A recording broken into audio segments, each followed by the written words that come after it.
오늘 이 저녁 시간 함께 읽을 하나님의 말씀 사사기 16장 28절에서 31절까지의 말씀입니다. 사사기 16장 28절에서 31절까지의 말씀 총 4절이라 제가 먼저 한 절, 여러분들이 한 절 번갈아 가면서 말씀 읽도록 하겠습니다. 사사기 16장 28절 말씀부터 제가 먼저 읽도록 하겠습니다. 삼손이 여호와께 부르짖어 이르되 주 여호와여 구하옵나니 나를 생각하옵소서. 하나님이여 구하옵나니 이번만 나를 강하게 하사 나의 두 눈을 뺀 블레셋 사람에게 원수를 단번에 갚게 하옵소서 하고, 삼손이 집을 버틴 두 기둥 가운데 하나는 왼손으로 하나는 오른손으로 껴 의지하고, 삼손이 이르되 블레셋 사람과 함께 죽기를 원하노라 하고 힘을 다하여 몸을 굽히매 그 집이 곧 무너져 그 안에 있는 모든 방백들과 온 백성에게 덮이니 삼손이 죽을 때에 죽인 자가 살았을 때에 죽인 자보다 더욱 많았더라. 그의 형제와 아버지의 온 집이 다 내려가서 그의 시체를 가지고 올라가서 소라와 에스다올 사이 그의 아버지 마노아의 장지에 장사하니라. 삼손이 이스라엘의 사사로 20년 동안 지냈더라. 아멘. 오늘 이 시간 우리는 영광 없는 사명의 성취라는 제목을 갖고 오늘 우리가 읽은 하나님의 말씀 함께 나누는 시간 갖도록 하겠습니다. 반복되는 타락 속에서도 여전히 이스라엘을 구원하고자 하시는 하나님의 사랑이 나타난 사사기 16장의 말씀을 갖고 함께 나누는 시간 갖고 있습니다. 오늘 본문 말씀 가운데에서 우리는 삼손의 마지막 삶의 장면을 찾아볼 수 있을 것입니다. 그렇다면 삶의 마지막 순간 삼손이 선택한 것은 무엇이며 그 가운데에서 우리가 배울 수 있는 점은 무엇인지 오늘 본문 말씀 한 절 한 절을 찾아며 함께 알아보는 시간 갖도록 하겠습니다. 먼저 본문 28절 말씀에서 성경은 이렇게 기록합니다. 삼손이 여호와께 부르짖어 이르되 주 여호와여 구하옵나니 나를 생각하옵소서. 하나님이여 구하옵나니 이번만 나를 강하게 하사 나의 두 눈을 뺀 블레셋 사람에게 원수를 단번에 갚게 하옵소서 하고, 28절 말씀에서 우리는요 삼손이 힘을 잃고 감옥에 갇힌 뒤 어떤 일이 발생했는지에 대해서 찾아볼 수 있게 될 것입니다. 앞선 사사기의 말씀에서도 나눴듯 삼손은 나실인이 지키며 살아가야 할 모든 것들을 어기게 되었고요. 그와 동시에 하나님이 영이 그를 떠나 아무런 힘이 없는 일반인의 상태로 돌아가게 되었습니다. 그 이후 블레셋 군대는요 삼손을 공격해 사로잡았고요. 그의 두 눈을 빼 감옥에 가두어 한평생 맷돌을 돌리는 헛된 일을 시키며 삼손을 모욕하고 조롱하는 모습을 보였습니다. 한마디로 삼손은요 남은 몇십 년의 인생을 계속 빛도 들어오지 않는 감옥 안에서 맷돌만 굴리며 살아가야 하는 비참한 지경에 놓이게 되었다는 것을 우리는 어제의 말씀을 통해서 함께 나눌 수가 있었습니다. 그리고 오늘 본문의 바로 앞서 블레셋 사람들은요 자신들의 신 다곤 앞에서 큰 축제를 벌이며 그 자리에 삼손을 불러 조롱하고자 하는 계획을 세우게 됩니다. 삼손이 블레셋 사람들의 조롱거리가 되어 비참한 지경에 놓였을 때 그는 그의 삶의 마지막 순간 결국 하나님께 엎드려 간구하는 모습을 보였다는 것을 우리는 이 28절 말씀 가운데에서 찾아볼 수가 있게 된다는 것입니다. 삼손은 겸손하게 자신을 낮추며 하나님께 간구하였고요.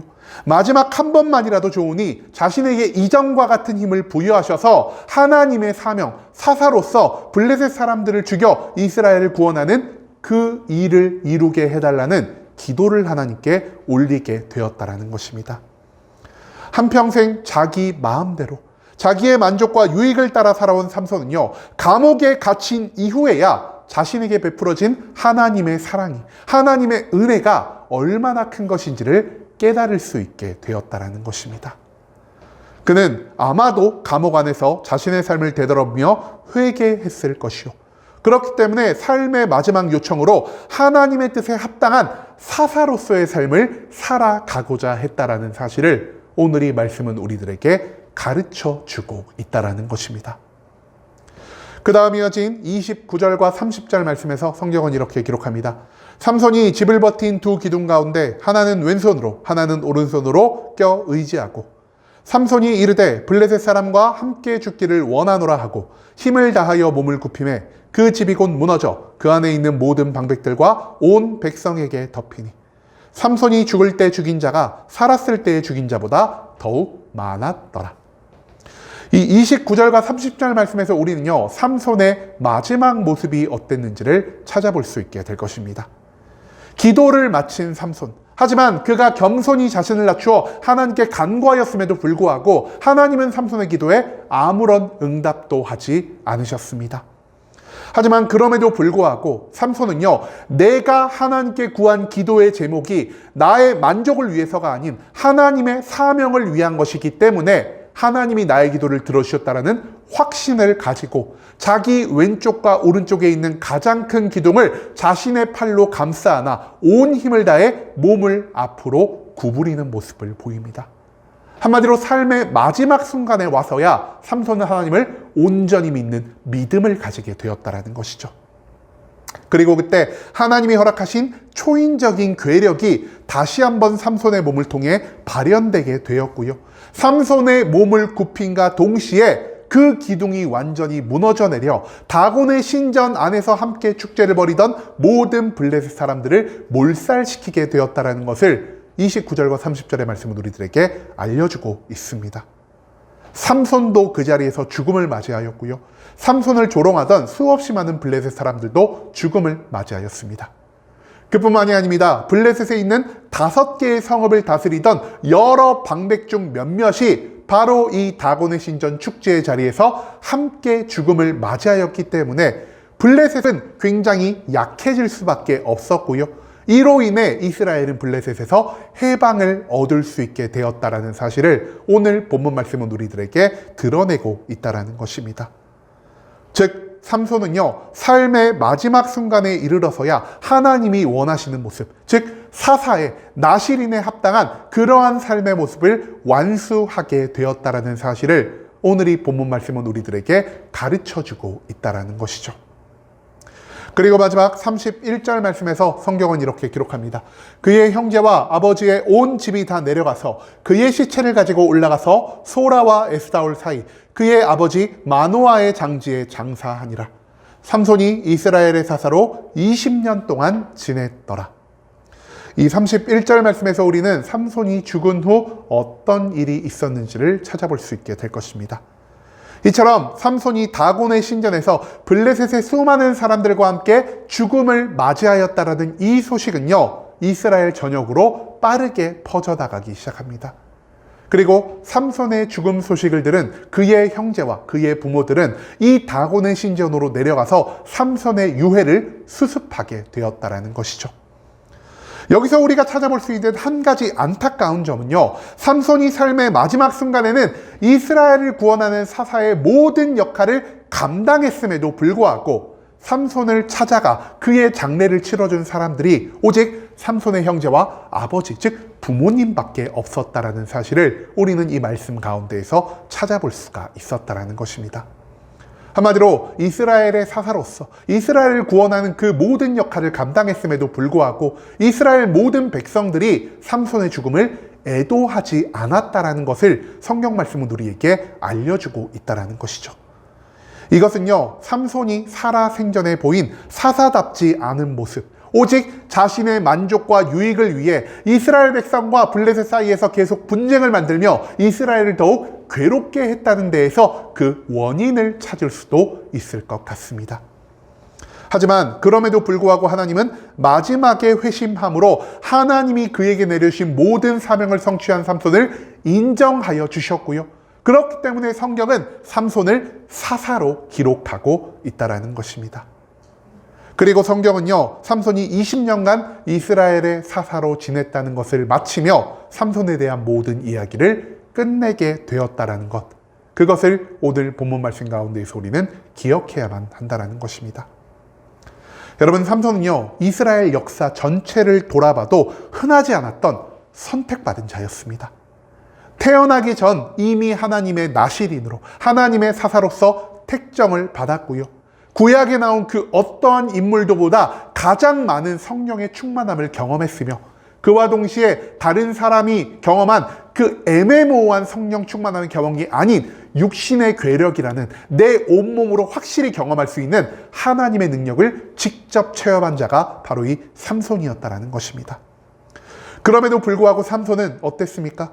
삼손은요, 하나님을 온전히 믿지 않았고요. 하나님께 온전히 순종하지도 않았으며 하나님이 주신 모든 능력을 오직 나의 욕망을 달성하는 수단으로만 사용했다라는 사실을 우리는 앞선 사사기의 말씀을 통해 함께 나눌 수가 있었다라는 것입니다. 분명 삼손은 특별한 사람이었습니다. 하지만 삼손은 하나님이 주신 그 특별함을요, 하나님의 영광을 위해서가 아닌 오직 나만을 위해 사용한 어리석음을 보이며 살아간 자였음을 우리는 부정할 수가 없다는 것이죠. 물론 고통과 절망으로 점철된 삶의 마지막 순간에는 겸손함으로 돌이켜 자신을 향한 하나님의 뜻을 쫓았지만 그럼에도 불구하고 앞선 삶에 보인 그 어리석은 모습으로 인해서 그는 살아생전 이 땅 위에서는 아무런 영광을 누리지를 못했다라는 사실을 우린 또한 기억할 필요가 있다는 것입니다. 하나님은 분명 회개하고 돌이킨 자를 사용하여 주시고요. 그를 통해 이 땅에 놀라운 기적을 이루시는 분이십니다. 하지만 이미 하나님이 수없이 많은 기회를 주셨음에도 불구하고 그 모든 회개와 돌이킴의 기회를 거부하고 마지막에 가서야 잠깐의 회심으로 돌이킨 그 사람은요, 사명을 이 땅에서 성취할지언정 하나님이 이 땅에 그를 위해 예배해 놓으신 모든 축복과 모든 영광과 모든 좋은 것들을 온전히 누리며 살아갈 수가 없다라는 사실을 우리는 삼손의 삶을 통해서 배울 수 있게 된다라는 것이죠. 여러분, 이제는 이 땅에서 우리의 영광이 어디로부터 발생하는지를 기억할 수 있길 원합니다. 내가 아무리 뛰어나고 내가 아무리 열정적인 삶을 살아갈지라도 하나님의 뜻에 온전히 순종하지 않는 자에겐 영화로운 삶이 아닌 비참한 삶만이 예비되어 있다는 사실을 우리는 삼손의 마지막 모습을 통해서 찾아볼 수 있게 되었습니다. 부유함과 능력과 성공과 건강과 인기가 아닌 하나님을 온전히 믿고 그 뜻에 순종하며 살아가는 자는 살아서는 축복과 영광을, 죽어서는 영생의 천국을 부여받을 수 있다는 것을 확신함으로 삼손과 같이 나의 만족과 유익을 먼저 추구하는 어리석은 삶을 살아가는 것이 아닌 오직 하나님께 나의 모든 삶을 먼저 바쳐드리며 살아갈 수 있는 순복음 함께하는 교회 모든 성도님들 될 수 있길 간절한 마음으로 소망하겠습니다.